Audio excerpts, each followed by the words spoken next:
Hello, homeschoolers. Just a quick interjection from Megan before you dive into this episode.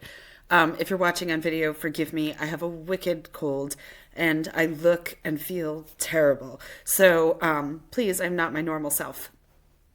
But when we recorded this episode, everything went smooth sailing. For whatever reason, when I was editing, sometimes the audio tracks overlap a little bit. And then every once in a while, there'll be a weird pause that's only like 2 seconds, but it's awkward, right? It's like 2 seconds of dead air. I don't know why. I tried troubleshooting it. It's just Amanda and I. We don't have a sound engineer and whoever else helping us. So please forgive us if you're new to the podcast. Normally, our recordings are smooth as silk. And for whatever reason, this one overlapped a little bit. I explained in the episode that I am recording from an Airbnb in Poland.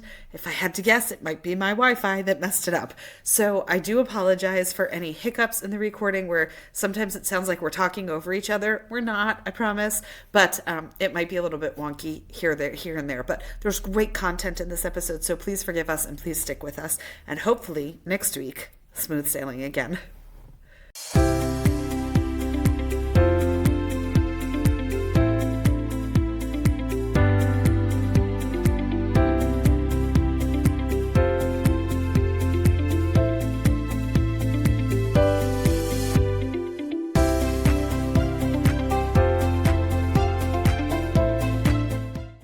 Hello and welcome to Homeschool Moms Unfiltered. I'm your host, Amanda, and my amazing co-host is... Hello, I'm Megan. So we are your messy, imperfect homeschool mom friends. We rock messy buns or poofy, undefined curls like mine today, and daytime PJs, which I definitely have on. I have these amazing, like, soft pants from Target that they had. Like, I don't know, they're awesome.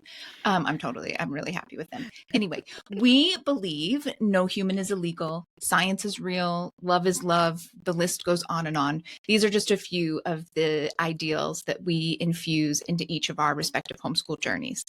And definitely what you can find, or at least expect to find, we're always working, right? We're always a work in progress, but that's what our virtual community is all about. So if you're looking for that, we're here, right? If you've been struggling to find your people in the homeschool community, know that we exist. We really do exist. And there are more of us than many people assume or realize. You do belong. And we're so happy you're here with us. We are so happy. Hooray. Our topic today is all about gift giving. So this episode will air in November originally. So the winter holidays are kind of top of mind for us right now. But truly, these suggestions are applicable to birthdays and any other celebrations throughout the year where you're seeking a meaningful gift that might tie into your homeschool journey as well.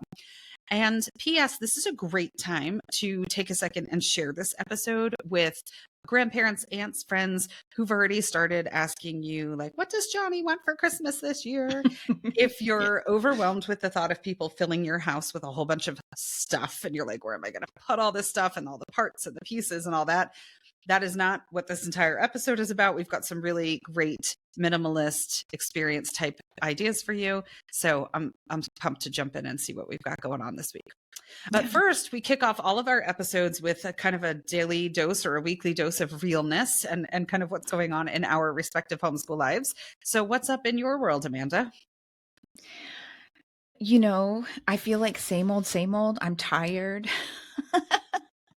And, you know, like everyone's like, oh, I'm tired. I saw a meme this morning that was something like, if only I was as tired as I thought I was before I had kids, kind of, you know, like if that was actually my reality now. I have chronic fatigue syndrome. So my tired and exhausted is a little different. And then I have PIM as well, which means anytime I have something that's like mentally or physically challenging in any way, shape, or form, it makes me extra exhausted. And that's just the way that my body reacts to things. So there's been a lot of that going on. And just, you know, like the struggle is real between wanting to life, you know, like wanting to get out and do the things and go trick or treating and, you know, have these great family experiences. And should we go to the pumpkin patch and should we go to the local one that's kind of lame, but it's easy to get to? Or do we do the one that we have to drive up into the mountains for because it's only going to be a high of 50 degrees Fahrenheit in the United States, and that'll be amazing, you know, and like, but it takes so much more out of me. And, you know, just it's a constant balancing act. But, you know, it's going to slow down. I always say that every week. Next week, I think it's going to be really cool, calm and easy. So yeah. Well, we're recording on Halloween. It's October 31st today, and I think the next 2 months are a lost cause for most people, right? We're trying Yeah. to hope that things calm down, but maybe in the new year, right? Maybe maybe there'll be a reprieve. Hopefully. Yeah. So how about you? You're in a new location. For those who aren't watching on video, we do have video on YouTube, and you can see clips and stuff. But Meagan she's got some interesting artwork behind her. So new location. Tell us about it. Okay, I'm scooching so people can see. So it's really cool. It's this full wall mural. So we're in an Airbnb. In our last couple of episodes, I'd been talking about us moving out of our house in Charleston and selling basically everything we own and starting our world schooling adventure. And so I'm pumped about that. We are in Gdansk, Poland, which is on the northern coast of Poland. Why Gdansk, you might ask? There's a huge Pokemon tournament here this weekend. And so my boys were like, can we go play? And of course, yes, I'll sign up for pretty much anything. So here we are, but we're just kind of taking this week as a little bit of a rest. We're not doing a ton of sightseeing or anything. I'm still trying to kind of regroup my life after our move and get caught up, and everybody's tired from the move and then jet lagged on top of it and all that. So we've just been really relaxing, and we have this lovely apartment that we rented. So if you're not a total history nerd like I am, Gdansk is where Lech Walesa had his solidarity movement, like the headquarters of this, and the Pope spoke here during communism. Pope John Paul was a huge figure in bringing down communism in Poland and all of this. And that happened here where we are. So there's a Solidarity Movement Museum, and the shipyards and the cranes and stuff like that are kind of big symbols where we are. So there's this big mural behind me that kind of represents all that. But yeah, so we're just kind of doing that thing. So for me, it's 9:30 at night. Yeah, 9:30 at night. Right? I don't even know. The amount of time yesterday, Amanda and I were talking about something, and I said, please don't tell me what time it starts. Tell me in how many hours and minutes the thing starts, because I've got on all my devices have different times and all this kind of stuff. But in any event, it's like prime trick-or-treating time right now. And we're in an apartment building. So every once in a while, my son's service dog is like, trick-or-treater alert, trick-or-treater alert. And so full disclosure, if there's some wacky edits in this episode, it's because of that. It's Waffles. But yeah, so we've just been kind of relaxing. We did go out though for a very Polish experience today, though. We found a pierogi place near the house that had gluten-free pierogies because one of my kids is wildly allergic to wheat and gluten. And so we went and did that. I will say that Tauber family review of pierogies was not exceptional. Like one of my kids said, how could it be wet and dry all at the same time? And I do have two of my kids are like super foodies. And then there was a comment about like, well, like, where's the flavor? There's no flavor in this thing, right? Like, because they're used to stuff that's just like a little bit more, got a little bit more punch to it. But we did it. And so like, check that off the cultural to-do list for this week. We went out and experienced authentic pierogies and gluten-free authentic pierogies, if you will. But the super cool thing was I had said to the server at the restaurant, I said, can I please have like a little bowl of water or whatever? Because Waffles was with us.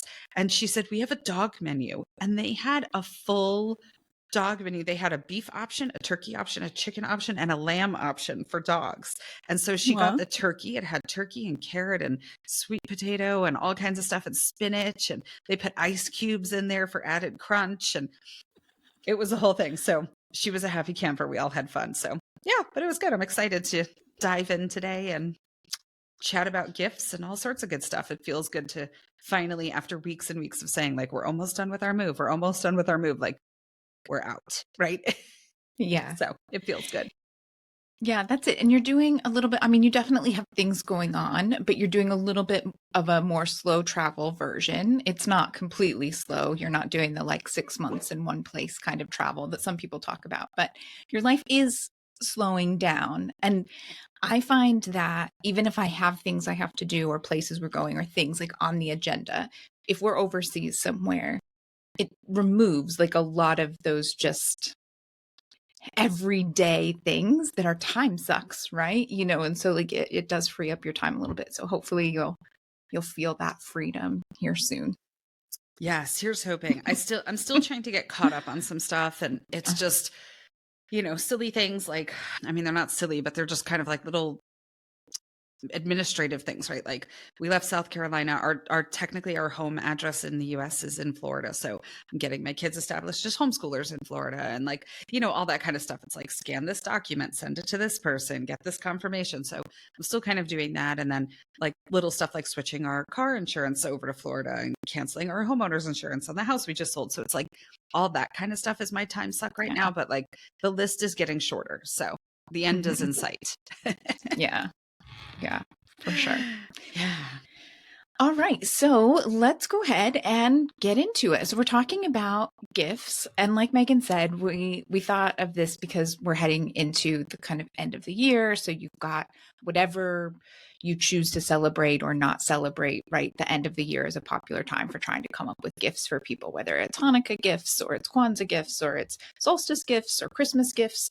I'll put this out there, I may refer to it as a Christmas gift or something like that, just because we do Christmas, we do a secular version of Christmas. And then my kiddo also has a birthday right around that time as well. So that's what we do. But I mean, obviously we buy Kwanzaa and Hanukkah gifts for other people and things like that. So we're not trying to push it in one direction or the other. And we're not talking, like religious buy your first Bible kind of gifts, even if I accidentally call it a Christmas gift, right?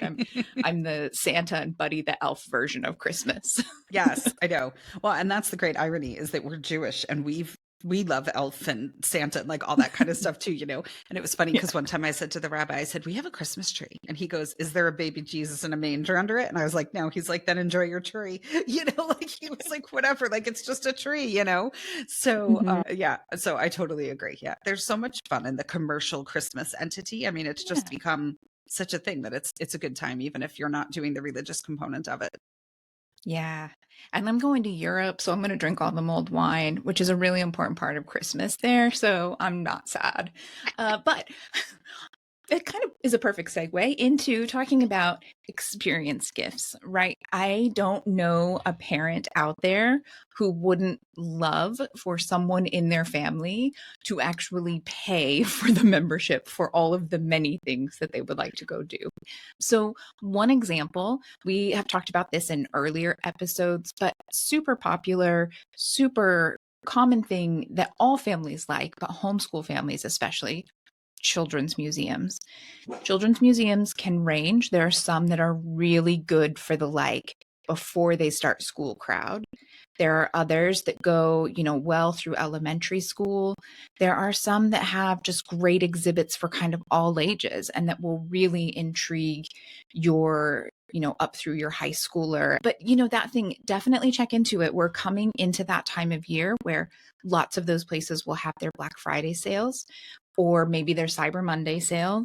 And so it's worth it to check and see if you can get, just a children's version or maybe a gift card that they can apply towards their membership if the actual membership is a little steep for what your budget is. But children's museum memberships, huge fan of it. A lot of times they have classes too. I know when my kids were younger, they used to go to the Children's Museum for puppet hour and all kinds of stuff like that. And the Science Center would have all kinds of classes on with kind of hands-on labs and things like that, where maybe at home you wouldn't necessarily want to buy 27 different things that you need to accomplish this, but because they're doing it at a larger scale and they're repeating the activities, it makes sense for them to have them. And so it opens up more opportunities like that as well. Yeah, no, for sure. We definitely did classes at both the Science Center and at Aaron Space. At our local Science Center, you can get a membership level that includes a monthly talk with an astronomer or an astrologist. And it's called the Night Sky. And so they do it and you can go in person and they also stream it for those who can't make it if you happen to not be there or you're not feeling well or whatever.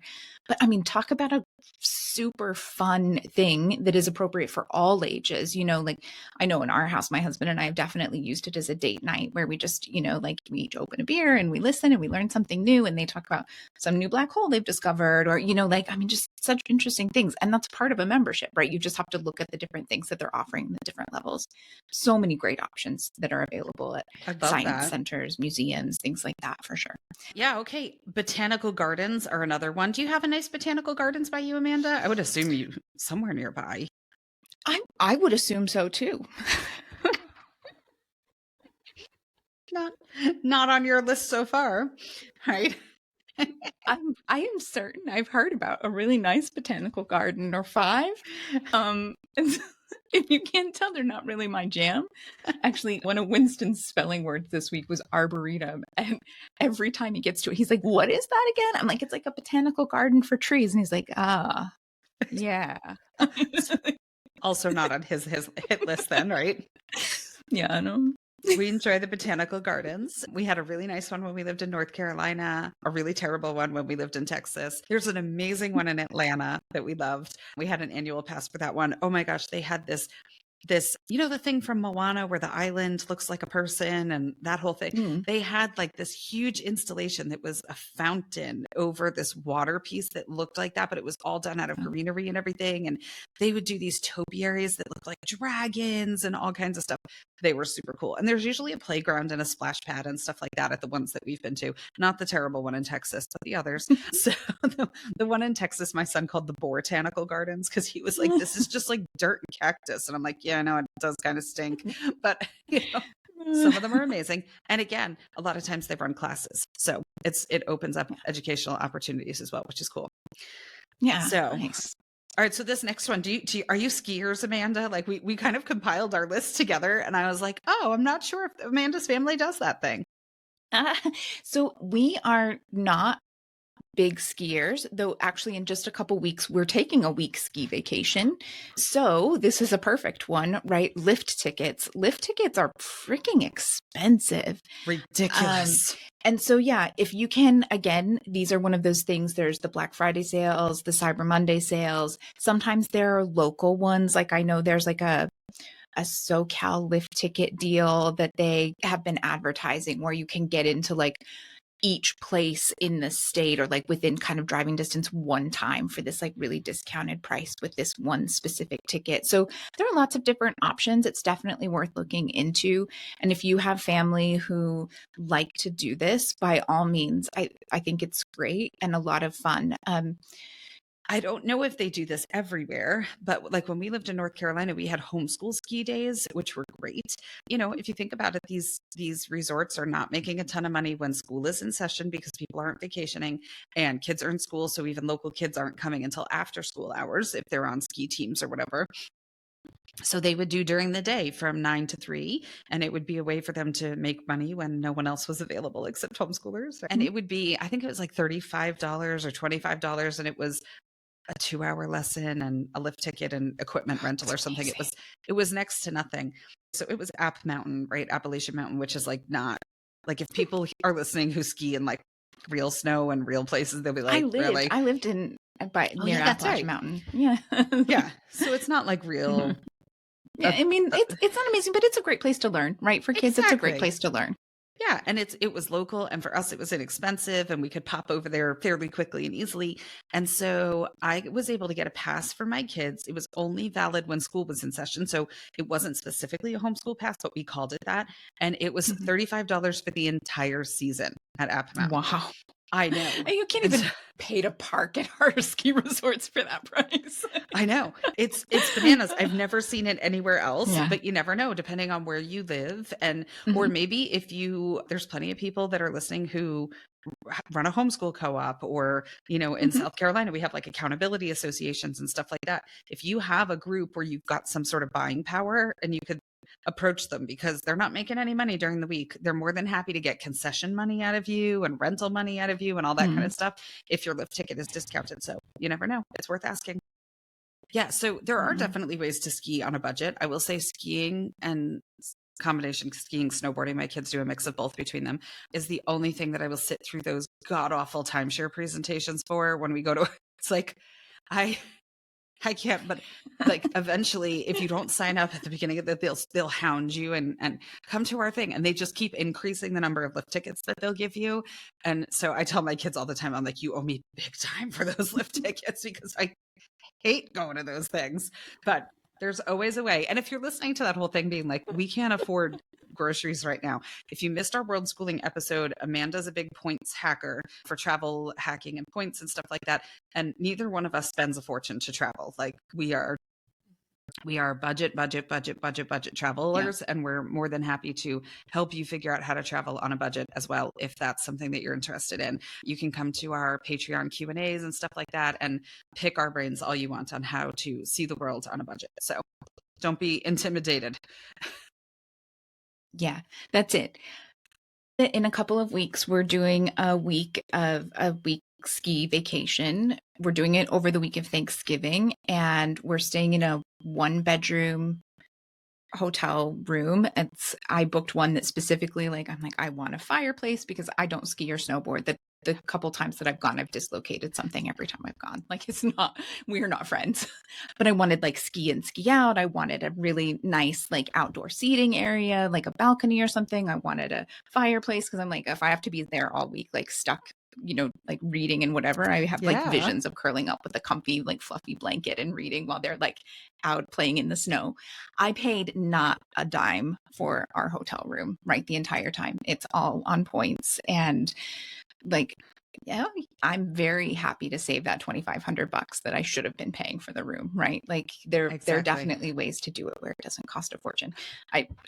We're still paying a fortune for lift tickets, but the hotel room itself is definitely cost free. The next experience gift that we've got on our list is something I'm super excited because we're actually waiting for our results to come back, is Ancestry and or 23andMe.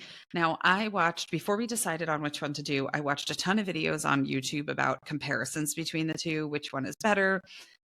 And after watching quite a few extensive videos where people went through the difference between the two, it's each one has perks that the other one doesn't have, and it's kind of a net effect in the end. So we ended up doing Ancestry for 2 reasons. Number one, on Prime Days last month, it was cheaper than 23andMe by $20 a kit, and I was buying 4 kits. So that was $80. So we went with Ancestry. And then number two, 23andMe right now is having some financial difficulty, and there was talk about them selling to a company, and then what happens to all your DNA. And I mean, that's always been the talk about these things anyway, is you're giving your DNA to people and whatever, but that one seemed a little bit more risky than the average right now. So, but I'm really excited. We're in Eastern Europe. My husband's family is from Eastern Europe, his dad's side of the family.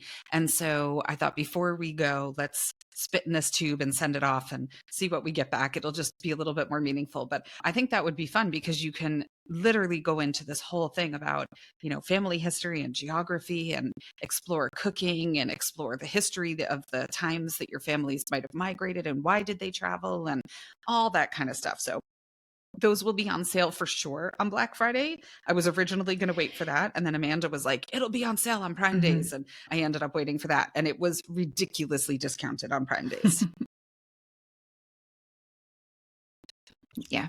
You can get really good deals on it when you do those sale days for sure. So yeah. And I will say, I think this is a great one if you have a teenager. Sometimes it's a little hard to find things for the older kids, but if you have a teenager who is at all interested in genealogy stuff, this can be such a fun way to kind of piggyback off that and dive into it and get an idea of oh, I want to look into this or that. A teenager might really enjoy diving into that. Or you. I'm excited. We all did it. I did it. And then my 3 kids did it. My husband was like, whatever. He's not a history nerd. For me, I wanted to know, the history of where his family came from. There's a lot that's been lost because of the Holocaust. So his whole family spawns from 2 people. And so, there's obviously a ton of history there. And when those 2 people left Romania, they were 15 and 17. So, they wouldn't have even necessarily have had the interest or the wherewithal to know all of the stuff that might be out there. And that's it. That's the whole family came from those 2 people. So it's a little tough to get history. And so I thought this could be a fun way to explore that. It could be good. So. Yeah.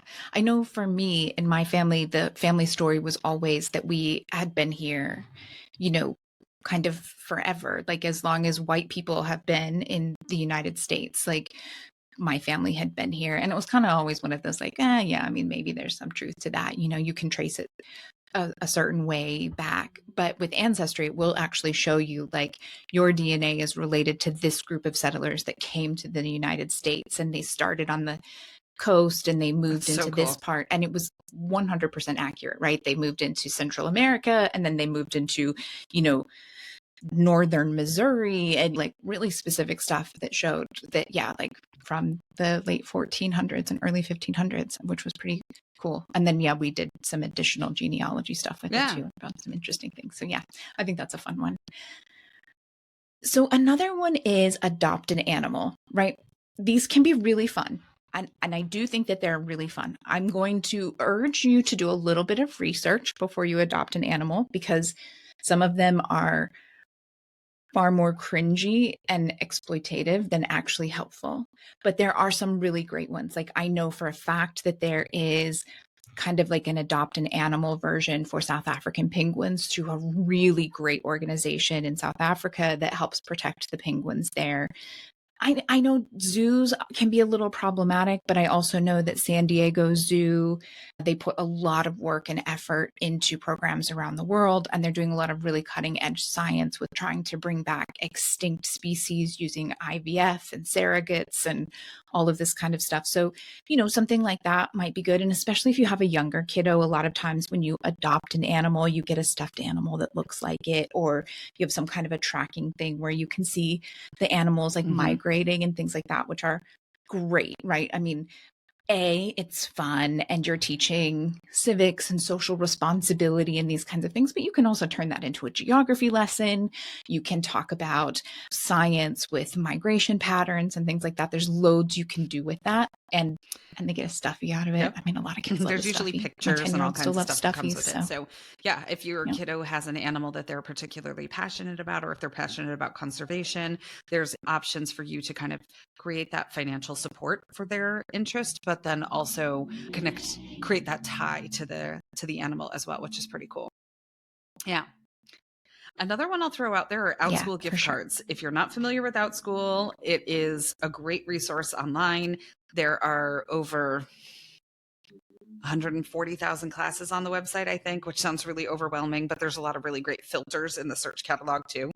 And so we've been using Outschool since 2017 for online classes. My kids have taken everything from language classes to book clubs to, in fact, one of my kids is about to walk through this room in 7 minutes and go to another room where she can log into an Outschool class and not disturb our podcast. So she met her best friend on Outschool. And so they meet every Thursday with this teacher, and they have kind of a themed social group that they do. They've been doing that for 4 years now.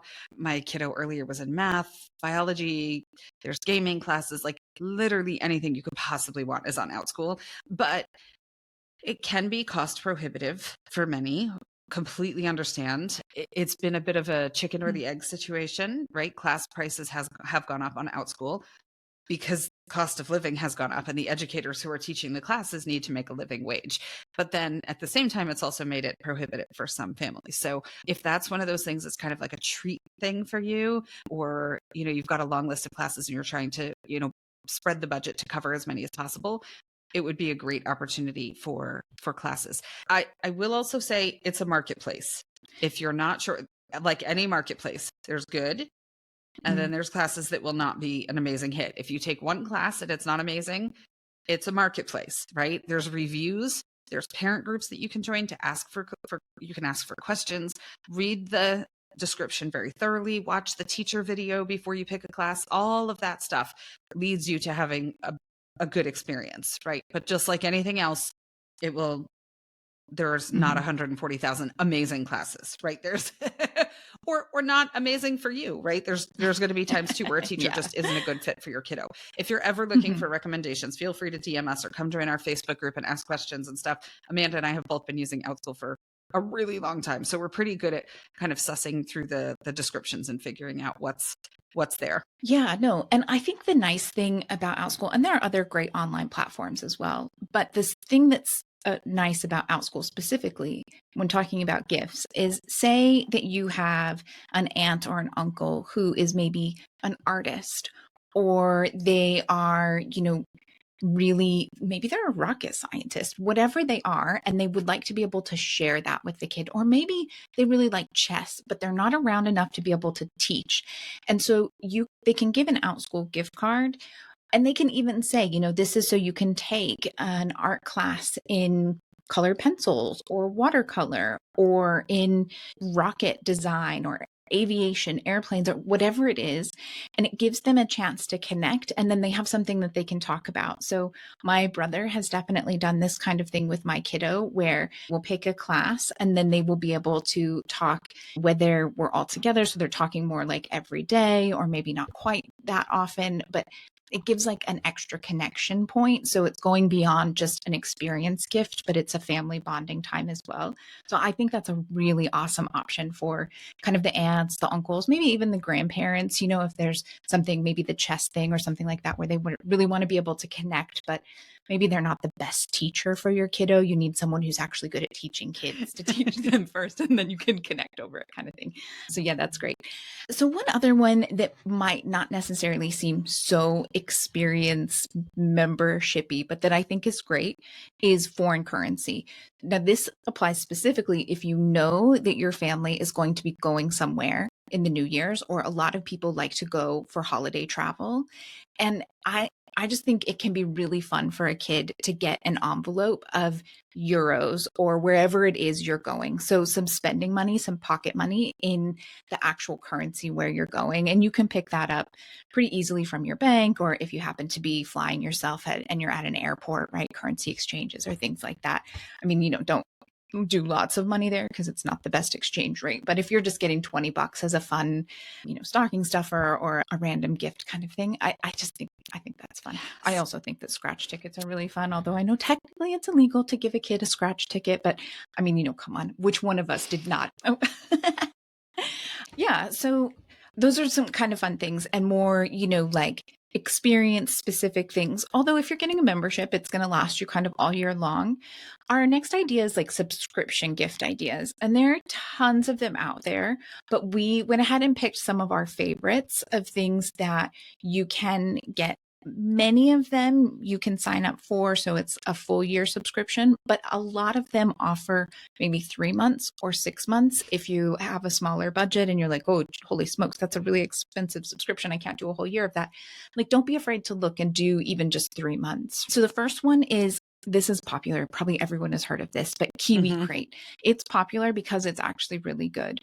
And also, I'm going to, like, full disclosure ahead of time, we will have affiliate links for some of these. We will not have it for all of them. Some of them have affiliate programs, some of them don't. Some of them we're not going to bother with. So you can check out our notes and we might be able to make a little bit of money off of you signing up for them, but it's not any, we're not retiring covering off your this lift money. tickets, So Amanda, don't worry about that. But yeah, so no, it's not. But yeah, Kiwi Crate, they say their kits start at 6 and go up to 16 with kind of 3 different age ranges. I think that you can go a little younger than 6 as long as you're working with your kiddos and you're helping them. We definitely did some at the 4 and 5 age range, and they have all kinds of things, right? They've got like the small printing press. I know right now the one that's really popular is a thing that sets up your Lego or your dominoes. It'll walk along and set dominoes up so you can knock them down. There's a spinning sand garden. We often do the ones that are holiday themed. So there's one where you can turn an egg into a rubber. It's basically a rubber ball. By the time it's a raw egg, that becomes like a rubber ball. There's all kinds of fun things. So the subscription gift is awesome. I will say that Kiwi Crate, if your family member or even you, it can get expensive for the subscription. And so if you can't afford it, they will run really good Black Friday sales again and Cyber Monday sales. They do a lot of good sales, but they also sell one-off kits, and they will have the one-off kits on sale during those bigger sales as well. So it's possible to just buy some and have them sent to the kiddo, you know, with a like, hey, get one, you know, pull one out when each time, because the subscription's a little too expensive. Well, I feel like too, well, and I think too, when we were talking about museum memberships and stuff like that, and maybe that lump sum being a big nut to crack for some family members or something, these tend to get billed monthly. So a lot of times it's a smaller, more digestible gift that keeps on giving throughout the year, because instead of it being like $100 or $150 up front, it's like $20 a month or something like that. And that does, for many people, tend to make things more accessible. All right, so the next one is Crunch Labs. If you are not familiar with Mark Rober, your kids probably are. He does a whole bunch of really high energy, fun YouTube videos on engineering things. He used to be a NASA engineer, and now he does these YouTube videos. He does this one thing, it was like a squirrel parkour video or something, and that's like the thing that went the most viral for him. I know my kid showed it to me when it came out and he was like, you did this thing with these squirrels. So he does monthly kits that are out there. The videos feature him and he's so captivating and so energetic, which is awesome. It comes with all the project components, the instruction book comes with pictures in it. And the thing that I really like about this kit is it comes with explanation of the STEM concepts. Sometimes I feel like other kits that we've tried, not ones that we're talking about today, but other kits that we've tried, you're following a sequence of steps, but you have no idea why you're doing the thing that you're doing or what the bigger picture lesson is behind them. And at the end, you've created this thing, but you have no way of transferring the knowledge that you've just gained to something else because there isn't a knowledge transfer, right? All you know are those 8 steps or those 10 steps. And that is not the case here, which is pretty nice. It's a big difference. So they have 2 options. They have a build box for ages 8 to 12. There are certainly kids that are younger that could tackle these things with a little bit of extra hands-on support from their adults. And then they have what they call the hack pack for teens and even for adults that get into much deeper engineering concepts, which are really, really cool.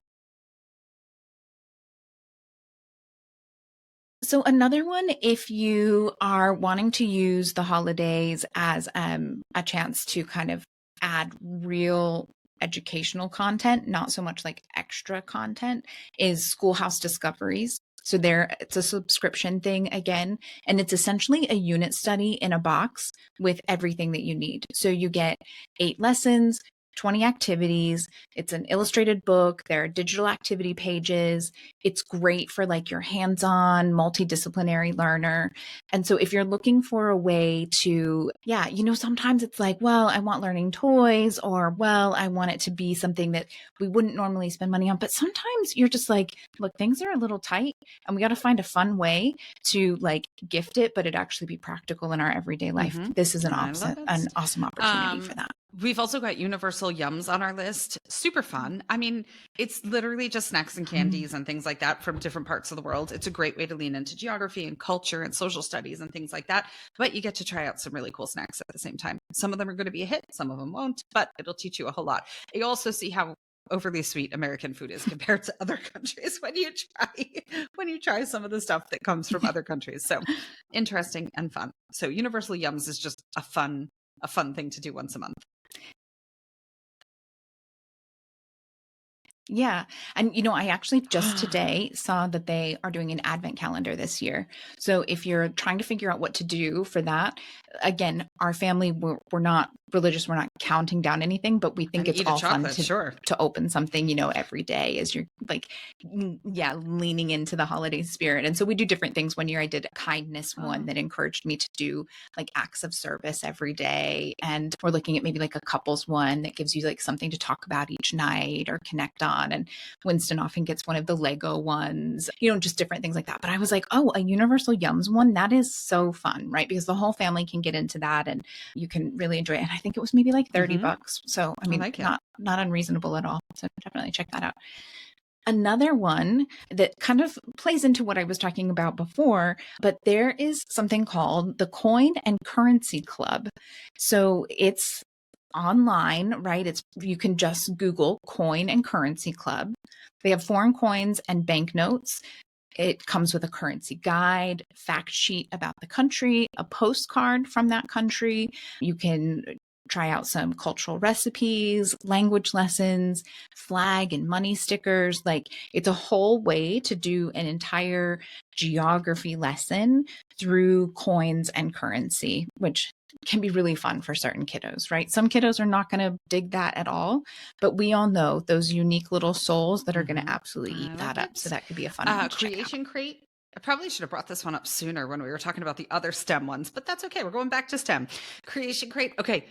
My boys did Creation Crate and they loved it because it was more technology, more engineering. I don't know. It was kind of a different step for them when they felt like they were done with Kiwi Crate. Creation Crate was great, right? So there were breadboards in there and there were Arduino circuits and they were learning C++ coding language and things like that. So there are different options. You can focus on tech, science, or mechanics through Creation Crate. So if you have that gearhead kid that just wants to know how things work and they want to take things apart and they want to, figure out all that kind of stuff, Creation Crate is awesome. one thing that I really liked about Creation Crate is if they get stuck on something and they're like, Mom, how do I do this thing? And I'm like, I don't know. Right. Yeah. And then you're just dead in the water, right? Creation Crate has email, video, and phone support. So your kiddo and you can call and say, hey, I've connected this thing to that thing and it's not doing the thing it's supposed to. And somebody will help you with that. So I love that added component that comes with Creation Crate, which is great. Yeah, that is nice. And so I'm the one that talked about Kiwi Crate, and I failed to mention the fact that they have a lot of art stuff as well. So if you have a kiddo who likes to do that, I know we have like a felted succulent garden sitting on our shelf of like to-do boxes, and there was like a sewing kit of some sort. And, so they have all different kinds of things. They're not just purely science-y STEM stuff. I feel like the other one that is really well known that kind of counterpoint with Kiwi Crate is Mel Science. And it's actually also really good. So Mel Science, they say that their kits start for at 5 years old and go up to teen, right? You've got STEM for the younger kids, physics for kind of in the middle kids, and then chemistry, they say, is for older. I would, again, one of those, as long as a parent is doing it with them, I think you can do the chemistry kits with quite a bit younger kids than what they might outline. If you're homeschooling, they also offer sets or kits at a quite discounted price. It takes a little bit of work to get it set up and get it ordered, but it's definitely worth looking at if you want to do a big chunk of them as a gift or at any time, right? Because you've got the money, or maybe a family member has said, hey, I want to give you $100 to help you with your homeschooling stuff. It's worth looking at the Mel Science kits, specifically if you Google like their homeschool packages. These are great too, like so for those who live in states where there's ESA money or charter money and it's a use it or lose it situation. So some states roll over, but I know I see posts sometimes throughout the year where it's like, I have to spend $800 by Tuesday, right? You can order a full year's worth of, and they'll let you pay ahead, and you can kind of stockpile those to avoid losing your funds, which is great. Yeah. California is one of those states. And for the school year, I know in most of the schools here have to spend all of their money by like mid-April. And so you don't really know what you're going to want to do if something's going to pop up in May, but this is a great way to, and especially, like I said, I personally have done the bulk homeschool purchase with Mel Science, so I know it's not that challenging, or at least it wasn't a couple years ago when I did it. So great way to use up those funds. A couple other things that I think are really great if you're looking at subscriptions, it's kind of the gift that keeps on giving, are magazine subscriptions. There are some that are great, like adult magazines that are totally appropriate for kids. I know Popular Mechanics is one that's really popular here in our house, but also my kiddo loves the Week Junior magazine. I know a lot of people who like that. Now, full disclosure, I was curious, so I went and researched it. We've had a subscription for a long time, but I wanted to know for sure. And online, it does say that it's slightly left-leaning. I don't necessarily think it's particularly left-leaning. It seems like a pretty solid news resource, but we'll just put that out there. But I really think the Week Junior is a great one. It's for a little bit younger kids, I would say. By the time they're 11 or 12, especially if they've been getting it for a year or two, they're going to be kind of like, okay, I'm ready for something else. And at that point, you might look at some other ones. Your kid might be ready for something like Newsweek, or I'm not too sure, but you could also look at, I have no idea how to pronounce this magazine. OLYA. I'm not sure. It's OLYA. I've seen tons of ads for it. It's a science magazine. They advertise as 12 and up. And it's super well reviewed, really popular. I'm thinking it'll probably make an appearance in our home soon. If you have a younger kid, you can do the Lego magazine. It only comes out 4 or 5 times a year, but it's actually free. And so as long as your kid's not listening to this, they'll have no idea that you got them a free Lego magazine subscription. Yes. But I just love magazine subscriptions. I think they're so fun. Like the Week Junior, it comes every week. So it is a little bit more expensive, but they get something every week. And there's book recommendations and TV show reviews, and they cover important things that are going on around the world. just, it's such a great resource. Well, and it's then fun other to get ones, mail are too. more Who like a doesn't love getting monthly mail? I kind of thing. remember when I was a kid, just, getting even just like a card with a chocolate in it from my grandma and being like, I've got mail. My kids liked Ranger Rick when they were younger, which is animal based. Yep. So that was a huge hit. But I also feel like Okay. magazines are a great resource for kids who are not avid readers, because there's the way the text is formatted, Yeah. there's not solid walls of text like there is in a book. There's a lot of pictures, there's a lot of font changes, there's a lot of call outs. And so I feel like it's a really friendly way to get into reading a bit more. If your kiddo doesn't love reading or has some reading struggles, magazines are an awesome route to that, which is pretty cool. No, absolutely. And let's be real. I'm doing a novel study with my kid right now, and I can't stand the book that we're reading together, but I got to read it so that we can talk through all of the questions. Like, if you want to practice reading comprehension and things like that with a kid that isn't super excited about novels, and you're not super excited about reading a bunch of elementary or middle grade novels, this is a great way to practice it, right? Like, you can read the same magazine. They're quick, they're bite-sized nuggets. It shouldn't be the only place you're practicing reading comprehension. At some point, you are going to have to be able to do something more than half a page in a magazine, but it's a great place to start practicing those, just those general comprehension skills. All right. So we have one last category. We want to talk about games, which love games. We literally have games with us. We went out I mentioned at the start of our episode that we went out for pierogies before we recorded, and we got there and my kids were like, "You don't have a game in your purse?" I was like, "No, I forgot. I was off my rhythm." So we love games. But first, we want to just go through, but first, just kind of a quick word from us. We will be wrapping up our very first season in just a few weeks. Can you believe we're at the end of our first season, Amanda? I know, and we will have published over 60 episodes in our first season. So we're not TV. Okay, we did not go with 21 episodes and be people wait a whole year. Or Netflix, where you get 8 and then you have to wait a year and a half for the next one. And we put out more than January. 60 It's October episodes. 31st. We'll be back in January. So we're just doing a small break between seasons. Yeah. So we wanted to let you know that during our break season, we're going to be releasing short snippets. We're calling them unfiltered bites. That way you don't miss us too much. So today we're discussing gift giving, and you can expect that theme to continue through our unfiltered bites. So a couple of things that we have coming up, like if you need to buy your kiddo a computer, it's the age-old computer, Chromebook, what do I buy? What do I look for? All of that. We'll have, not from us, we'll have a guest on who will help with that. No, this is not me. You do not want my advice.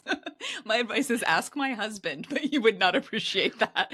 Please don't email my husband. Everyone on here. And conversely, we're literally having my husband on because he's the computer picker from our house. And I was like, I need you to help people the way you help me and come on and do a quick episode. So they'll be short, 15-minute snippets. So we'll do that. We're also going to cover microscopes, DSLR cameras, all kinds of stuff that are popular homeschool purchases. 3D printers is another one. But if it's not your jam and you don't know what it is, and you go on Amazon and you're trying to read the descriptions and look at the reviews and all that, and you're like, I don't know what to buy. And some of these things are not cheap. You don't want to screw it up, right? So we're going to have just kind of here's an example of a low range option, a mid range option, maybe the break the bank option in case you really want to go for it. If it's something your kid's really into, here are the features you want to look for. Here's the things you want to stay away from, and just kind of these short unfiltered bites, so that you can get those. So our first unfiltered bite will air on November 26th. So keep your eyes out. Those will be coming. And our guests will all be happy to answer questions after the fact. If you leave comments or whatever, we can get in touch with all of them and circle back and get your questions answered. So we're looking forward to doing those. Those will be fun. Yeah, that's it. We aren't actually going away, right? It's you'll still be able to download every week. You'll get to hear from us. We just won't be here with our long, full length episodes. A little break in between our season 1 and season 2. So it's exciting. Yeah. All right. So we are a big game household, and we definitely use games as a learning kind of thing. I don't know I'm not sure we have any games that don't have a pretty solid educational component to them. Perhaps to my child's dismay. My husband's dismay more, probably. He's like, another money game, another multiplication game, another. Yes. Another history timeline game, really? And and Winston is like, yes, I can totally crush this game, right? Like he took it to his grandparents' house, played with my dad, and my dad was like, oh my gosh, I didn't know it. Like my mom was like, That's he fantastic. I wiped love the it. floor with me, right? So, All right, games are so a fun. couple to go through. One that is popular in our house that is, I think, a hidden gem in the game. So I feel like there's posts all the time on Facebook, like what games, and it's the same game, right? It's like Catan and Ticket to Ride. It's the same games, Yeah. right? But there are so many. There are so many games. So okay, here's the thing. We just picked a few. We picked out some that we think are highlights. There are so many out there. There are so many great ones out there. You can absolutely come on our page or join our group and ask for specific things like, oh, I want something that has to do with this, or I'm looking for something that's really small and easy to travel with, or whatever. Ask us. We're happy to give you more ideas because, I mean, we're talking, I'm a dabbler. We still have probably 25 board games in our home, right? Like we're a dabbler because we've only got 25 games. We've got you covered. This one is one that never comes up. Okay, we went camping one time. This might blow your mind, Amanda. I don't know if I've ever told you this story. So my son met this kid in an Outschool class. I had never talked to the kid. I had never talked to the mom. And they started talking outside of the Outschool class, right? We were going to be passing through Colorado in our camper van where this kid lives. So he says, can we meet up with so-and-so? I'm like, of course, right? I'm thinking dinner, a burger, an ice cream, right? This is what I'm thinking. Next thing I know, my kid was like, can you book this campsite for 3 days? Yeah. I'm like, pardonnez-moi. So I've never met these people before. I'm like, if this woman shows up with like, we've camped before at some campgrounds where the campers are decked out in like, yes, like the MAGA Confederate don't tread on me, like the whole, nonsense. And I'm like, oh crap. If this lady shows up and she's like an absolute fruitcake and I am stuck, we were off grid camping, no internet, nothing. I'm like, okay, but I agreed to, I'm the nut job that agreed to it, even without talking to the mom. I was like, sure, let's do it. We were staying right outside. Exactly. Right. We were staying right outside Sand Dunes National Park or whatever in Colorado. It was amazing. We had the best time ever, all that. So, and she wasn't a nut job. Thank you. So that worked out really well. But they brought with them this game called Letter Tycoon. And immediately my kids were like, we need to get Letter Tycoon. So it's this odd game where you make words. And so you're collecting alphabet letters, kind of like tiles and Scrabble, only they're cards. And you're making words, but then you're also buying the patents to letters. So you're buying the patent for like the letter S or the letter V or something like that. And then whenever anybody makes a word using a letter that you own, they owe you money for this thing. So there's money involved, there's business involved, there's vocabulary involved, there's creative thinking, and then there's strategy too, because then sometimes there's these cards that you can pick up and it's like, you can double any letter. So let's say you have the letter to spell boss, BOSS, but you're missing one S, right? But you have this card that you can now double letter. Oh, I can double my S because I have it, right? So it's the coolest game. Okay, so I can tell you where it ranks in the hierarchy of games in my house. So we've just moved. There were kind of 4 categories of games. There were games that got purged. There were games that got boxed up that it was like when we see them again, we see them. There were games that didn't come with us, but they are still very accessible in storage. And then there are games that we replaced with travel size editions. And so Letter Tycoon, I could not replace in a travel size edition, but it is very, very accessible in storage so that the minute we get back to the US, it can easily be found. So Letter Tycoon ranks very high in my household. It's a really fun game. Yeah. And then I mentioned travel editions. So we did just replace a bunch of our games. Some of them I got rid of the original version and just kept the travel, thinking it's silly for us to have 2 versions of something. Monopoly is the exception to that. We bought Travel Monopoly. Oh my gosh, it is the tiniest little thing. The money is so small, like so small. It is maybe 5 inches by 5 inches. It is so tiny and it folds in half. And so the money and the houses and stuff can sit inside. So that's adorable. I did still keep we have National Park Monopoly. That is the US National Parks. And there was no way my kids were giving that up. So that's still in the easily accessible and storage pile. Travel Monopoly is with us. I replaced Rummy Cub with a travel version. If you've not played Rummy Cub, it's super strategy oriented, and also Mexican Train, which is a super popular game in our household.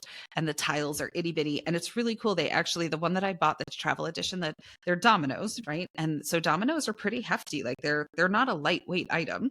The ones that I bought, they replaced the inside of the dominoes with foam to make them lighter so that it's just a shell around. And I was like, oh, that was so smart. And it's in this little tiny travel case and it's super cute. So we have those with us. We've always got a deck of cards with us. We have magnetic checkers with us. So we've always got something travel sized with us, which is pretty awesome. Another one that stayed in storage in the easy to access pile is Code Break. Now, I think Amanda and I were talking about it and she was like, is this like Mastermind? It might be. I'm not familiar with Mastermind. Maybe when I describe Code Break, you'll be able to tell me. I bought Code Break at Five Below. So it might be one of those things where it's like the cheesy off-brand version of what you're talking about because it was like $4. Okay. So there's a code setter. So you take, I think it's 6 pegs. They're all different colors, right? So it would be like pink, white, yellow, blue, red, right? And you put them in the slots and they're hidden. They're in like this little hidden compartment. And then the other person has to guess your code, right? So they start off and you put in, once they guess, you put in yellow and black pegs indicating to them how many they have correct and how many they don't. And then they have to, it's kind of like Wordle, where you have to then like swap out something to figure out which was the correct thing that was in place and which is the incorrect thing. And so there's so much critical thinking and so much strategy in Code Break. And it really is this cheesy like $4 game from Five Below, but my boys love it. They absolutely love it. So is that like Mastermind? Did I describe Mastermind completely?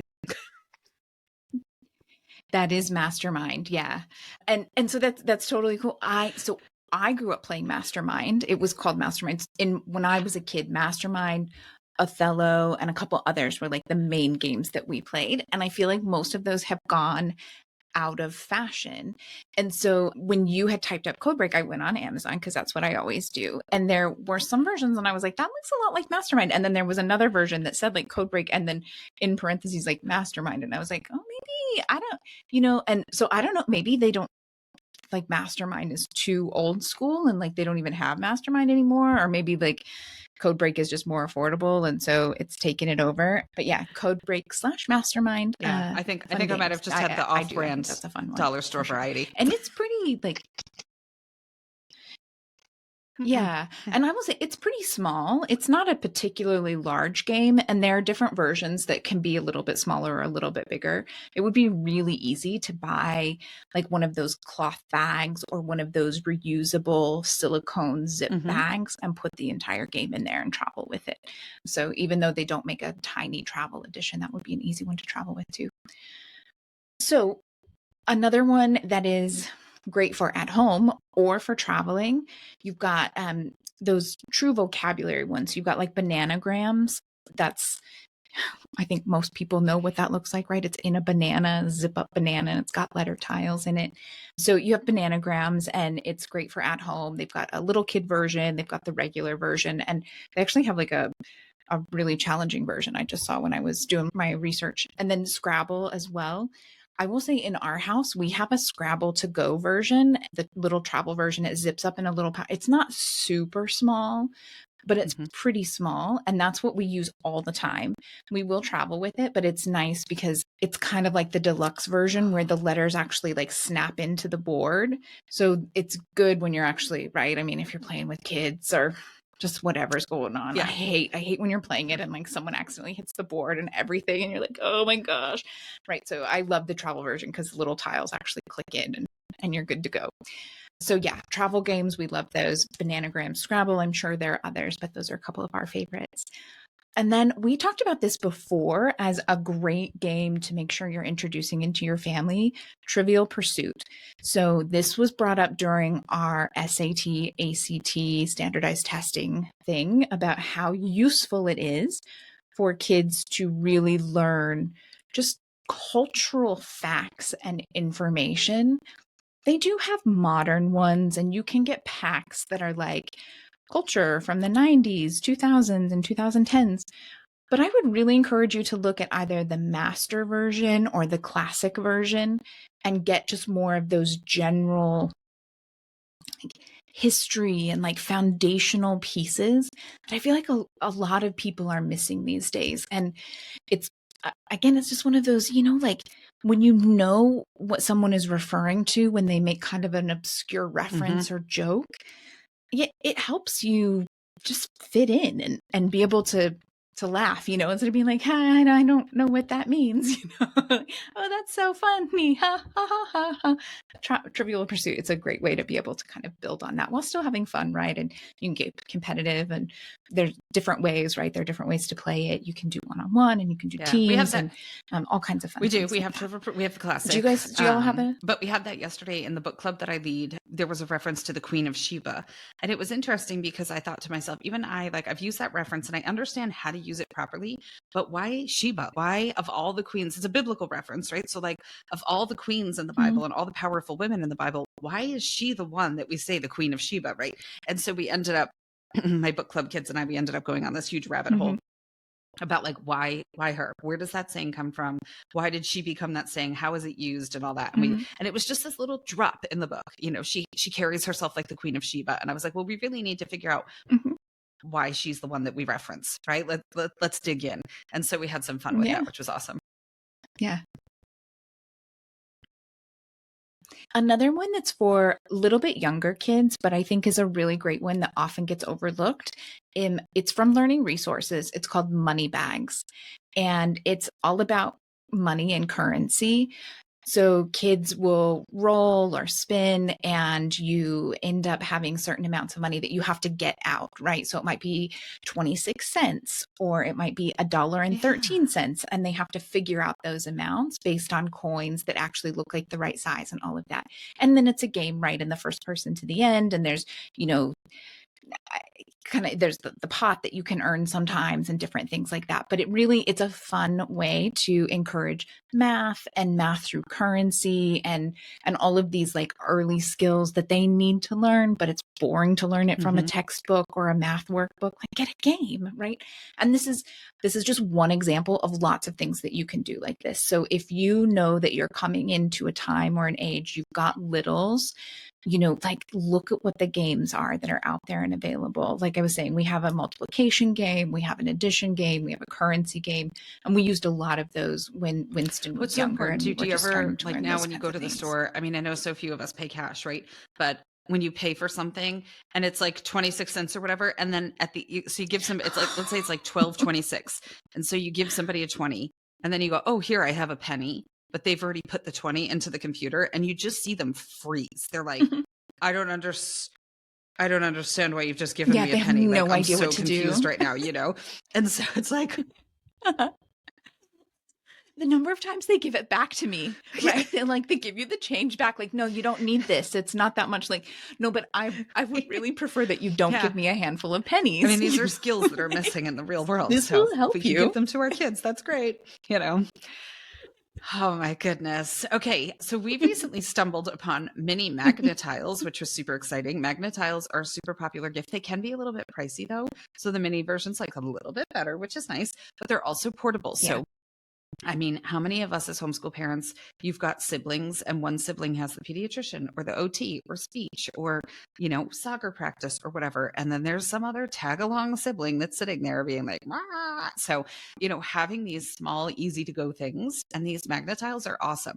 You can build towers, you can build cars, you can build all kinds of stuff with Magna Tiles. There's add-on sets. Yeah, I think those are great. And then another thing that's along the same line is Wikki Stix, and not just Wikki Stix, but there's a Wikki Stix traveler set. So it comes in a little plastic clamshell type container, and in it, it's got a bunch of laminated cards with different shapes and pictures and images. And you use the Wikki Stix to create those shapes and to make those things. And so it gives you a bunch of ideas.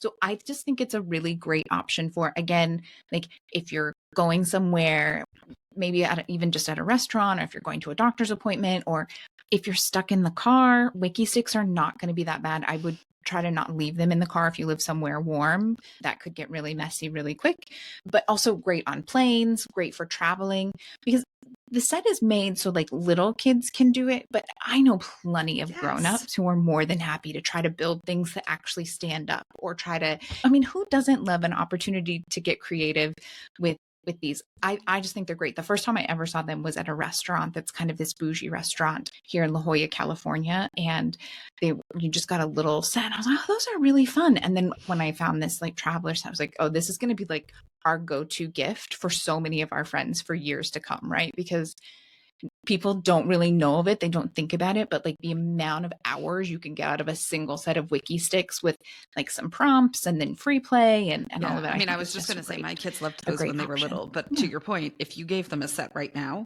they would be all in. Like there is no age limit for Wikki Stix. We just haven't had them for a while because they've kind of moved on to other stuff. But yeah, if they were presented with them in a restaurant right now, they would be entertained for hours. So right. That's it. That's one of those things, you know, sometimes we forget that creativity really has no age limit. And sometimes those toys that you're like, oh, well, we had those when they were little, but they don't anymore. Magna Tiles is a great example. Winston really wanted Magna Tiles when he was little. And I was like, we have so many Legos and so many other things. And like, we're just not going Magna Tiles. Even now, when he goes somewhere or kids have them or we're at a children's museum that has them, he is so happy to play with Magna Tiles. You know, like I wouldn't invest in a great big bin of them because I don't think he would actually play with them that often. But it's a great thing for when you pull it out once a month, or you know, you take it with you on a road trip, or you know you've got a long family dinner coming up, and so you bring a couple of things that they haven't played with for a while, but it'll be like, oh, the nostalgia of it and the creativity, like along all those same lines, not at things. all a space saving option, but my kids when they were younger loved Lincoln Logs, and on Black Friday they're always epic sales on Lincoln Logs, but we had the corral and the roof and the to make cabins and all kinds of stuff, and they're just fun. I mean, my kids loved them. So, and they still, again, to this day, they would still play with them if they were sitting in front of them right now. So yeah. All right, friends. Well, we do not have a recommended resource or anything else for you today because the entire episode was a recommended resource, right? But again, share the episode with friends, family, grandparents, whatever, anybody who's interested and they're like, I'm just at a loss for ideas. There's a ton of ideas that are out there that are amazing and creative and productive and educational, but fun. And we've tested all of them, and we wouldn't come here and tell you something that, well, buy this thing, and we've never tried. They're great. For sure. Lots of great ones. There'll be some links in the show notes, but we will also actually put a blog post up on our website. So our website is, I know you're going to have a hard time remembering this, homeschoolmomsunfiltered.com. But on there we have a blog, and we'll put a blog post up that lists all of these things and has links as well. So, you know, I know how hard it is if you're listening to this and you're doing a lot of other things and you're like, wait, there was that thing, you know, like what was that? Or like, I don't remember, or I searched it, but it didn't quite come up. I know there was this one. We will have a post that will have links. It'll just be like, hey, this is what we were talking about. This is that website that you can find it on. So we'll try to make it easy for you, because none of us need to spend extra brain power. I have no extra brain power on these things, right? None of us have the extra. Exactly. We don't have the extra brain power for it. We will do everything. So we will end the day with our mantra, which is embrace the gifts of experience. They bring stories, smiles, and memories that never wear out. And remember, exploration provides organic learning and joy. So have fun and happy homeschooling.